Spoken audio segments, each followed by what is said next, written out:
ভালো লাগছে।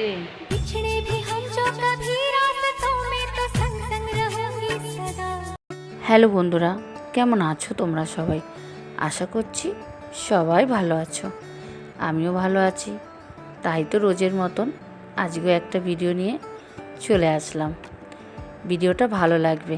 আজকের ভিডিওটা একটু বড় হয়ে গেছে, তো এরকম বড় ভিডিও আমি বানাই না, কিন্তু তোমরা দেখো, যদি ভিডিওটা তোমাদের কাছে ভালো লেগে থাকে তাহলে একটা লাইক করে দেবে আর একটা ছোট্ট মিষ্টি করে কমেন্ট করবে, যাতে আমি কমেন্ট পড়ে আরও ভালো ভিডিও দিতে আমার ভালো লাগে। তো যাই হোক, উপরে ঘরটা ঝাড় দিয়ে ঘরটা একটু মুছে নেব। আজকে রান্নাটাও তাড়াতাড়ি করে নিয়েছি, কারণ রান্নাঘরটা একটু পরিষ্কার করতে হবে, তাই ভিডিওটা একটু শেয়ারও করতে হবে তোমাদের কাছে। তার জন্য রান্না করে নিচের ঘরটা মুছে নিয়ে রেখেছি। তারপর এসেছি উপর ঘরে। যে স্ট্যান্ডটা দিয়ে ভিডিওটা বানাই সেইটা একটু ভেঙে গেছে, দোকানে নিয়ে একটু ঠিক করতে হবে, তাই একটু ভিডিওতেও অসুবিধা হচ্ছে। আমার ছেলে ভিডিওটা ধরে দিয়েছে, এটাই আমার কাছে অনেক। ছোট ছেলে যা পেরেছে এটাই অনেক। তো যাই হোক, যতটা পেরেছি ভিডিও ধরে দিয়েছে আর আমারও ভালো লাগলো। ওপরে ঘরে কাজ তো হয়ে গেল, এবারে যাব রান্নাঘরে। রান্নাঘরটা অনেক দিন ধরেই ভালো করে মোছা হয়নি। রান্না করি, গ্যাসটা আর ওইটুক জায়গায় মোছা হয়। পুরো সংসারে কাজটা করতে হয়, তো সব দিন সময় পাই না, সব দিন হয়ও না। তো যেই দিনকার একটু রান্নাটা একটু কম থাকে চাপ, বা তাড়াতাড়ি একটু করে নিই, সেই দিনকারই অল্টারনেট করে কাজ করি। কোনো দিন উপর ঘর পরিষ্কার করি, কোনো দিন নিচের ঘর করি, কোনো দিন একটা বারান্দা আছে ওটা করি, কোনো দিন ছাদের ঘর করি, কোনো দিন একটু ঠাকুর ঘরটা করি, এইভাবেই করতে হয়। তো যাই হোক, আজকে একটু সময় পেলাম রান্নাঘরটা পরিষ্কার করার। অনেকটা তেল ছিটে পড়ে গেছিলো, একটু তুলতে অসুবিধা হয়েছিল উপরটা। নিচটা যেহেতু আমি রোজের রোজ করিনি, অসুবিধা হয়নি, কিন্তু উপরগুলো একটু অসুবিধা হয়েছিল। যেহেতু সিঁড়ির ঘর, ছোট্ট রান্নাঘর, কিন্তু দেখতে ভালো। তো যাই হোক, জানলাটা একটু তারের ব্রাশ দিয়ে ঘষে নিয়েছি, তো মোছার পরে খুব ভালো লেগেছিল। আর সিঁড়ির এইগুলো একটু সপ্তাহে দুবার করে ওগুলো মুছে নিই, নাহলে তেল ছিটে পড়ে যায়। আর রান্নাঘরটা এবার একটু দেরি হয়ে গেছে।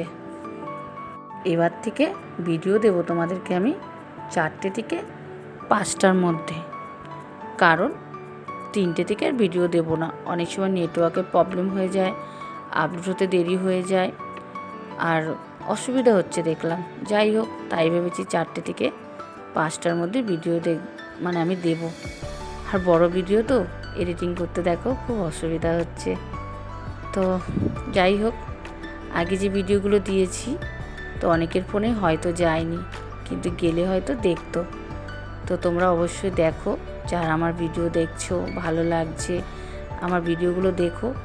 যদি তোমাদের ভালো লেগে থাকে ওই ভিডিওগুলো, তাহলেই একটা লাইক করে দেবে, কমেন্ট করবে।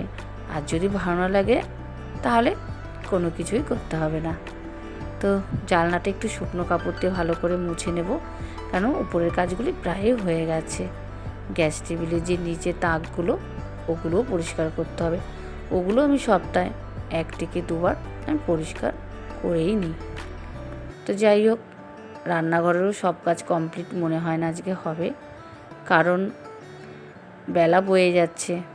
বেলা তো থেমে থাকবে না, আবার খেতে হবে, ছেলেকে খাওয়াতে হবে, স্নান করতে হবে, পুজো দিতে হবে, সব কাজটাই নিজের হাতে। কদিন ধরে শাশুড়ি মাও একটু টুকটাক বাসন টাসন মেজে দেয়, বললে কিছু করে দেয়, কিন্তু ওনাকে দিয়ে বেশি একটা কাজ করাই না, কারণ উনিও তো একসময় কাজ করে এসেছে, সংসারের জন্য আজও করে, অনেক কাজ করে। আমি তার জন্য ওনাকে দিয়ে ততটা কাজ করাই না, কারণ আমি চাই উনি ভালো মতন থাকুক, সুস্থ থাকুক, যাতে তো চোখের সামনে দেখতে পাই যে উনি সুস্থ আছে। উনি আছে, উনি বিড়ি বাঁধে, সাদা খোলগুলো আছে ওই বিড়িটা বাঁধে, তাই ওইগুলোই করে। আর টুকটাক যদি কখনো লাগে তখন মা করে দেয় কাজ। তো ওই দিকে তাকগুলো একটু ভেতর দিকে, তো পরিষ্কার করতে না খুব অসুবিধা হচ্ছিল। এগুলো সপ্তাহে 1-2বার মুছেই নিই, কারণ নাহলে পোকা হয়ে যায়। ওখানে বাসন থাকে, হাঁড়ি থাকে, রান্নার কড়াই থাকে, তারপর মশলার কৌটোগুলো থাকে। তাও আজকে পরিষ্কার করতে দুটো জায়গা বাদ দিয়ে দিয়েছি, বেসিনের নিচটা আর এই পাশে একটা র্যাক আছে ওইটা। এটা ভেবেছি কালকে করে নেব পরিষ্কার। ভিডিওটা অনেক বড় হয়ে যাচ্ছে। তো যাই হোক, আজকে গোপালের নিমন্ত্রণ আছে জানো তো, পাশের বাড়ি কীর্তন আছে, তাই ওখানে নিমন্ত্রণ আছে। তাই খুব তাড়াতাড়ি করে কাজটা করে নিচ্ছি, কারণ ওখানে যদি দেরি হয়ে যায় ওরাও বকাবকি করবে। সন্ধ্যা দিয়েই কীর্তন, তো দুবার আমাকে সকাল দিয়ে বলে গেছে, আমাকে বলেছে তাড়াতাড়ি করে কাজটা করে নেবে, গোপাল যেন যেতে পারে। তো যাই হোক, সারাদিন খাটাখাটনির পরে খুবই কষ্ট হয়ে গেছিলো। আজকে ভিডিওটা এডিটিংও করতে পারিনি দুপুরবেলা। তো সন্ধ্যা দিয়ে গোপালকে খাইয়ে দিয়ে তিনজনকেই রেডি করে নিয়েছি। কালাচাঁদ, লাড্ডু গোপাল তিনজনকেই রেডি করে নিয়ে মন্দিরে দিয়ে আসবো।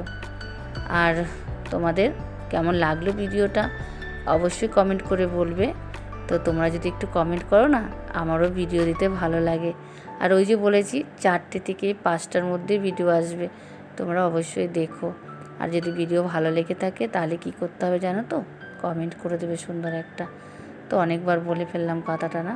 তো যাই হোক, দেখো চলে আসলাম মন্দিরের সামনে। এটা হলো আমাদের সন্তোষী মায়ের মন্দির, সামনেই বাড়ি। বার্ষিক পুজো হয় খুব বড় করে। এই তো সামনেই চলে আসছে পুজোটা, জুলাই মাসে মনে হয় পড়বে। তো তখন তো ভিডিও আসবেই, তোমরা দেখতেই পাবে। তো এই ভিডিওটা আর বেশি বড় বানাচ্ছি না, আবার যদি কীর্তনটাও নিয়ে আসি ভিডিওতে আরও বড় হয়ে যাবে।